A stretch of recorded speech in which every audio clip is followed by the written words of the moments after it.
Ayan, ang ating ampalaya sa harap ng bahay. Ayan, ang dami na nitong naging bunga. At nilagyan ni Papa E ng magagapangan. And bali, hindi pa namin kinukuha yung mga dahon.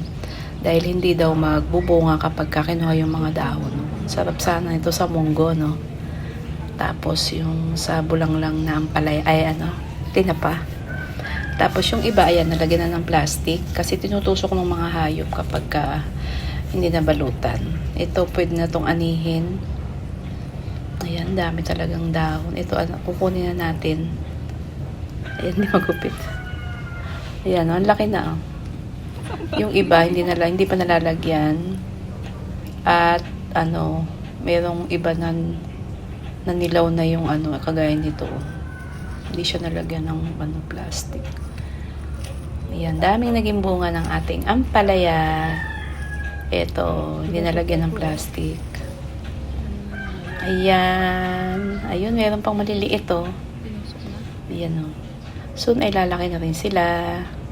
Ayan. Ayan, daming usbong, oh. Daming naging, bulaklak.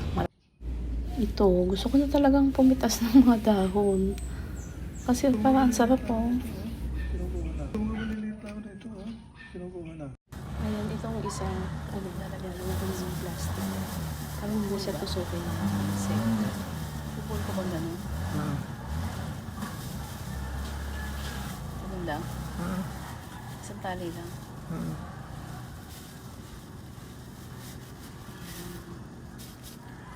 No, eto, tinitas na namin yung mga nasa ibabaw, yung mga kulot-kulot, yung mga maliliit.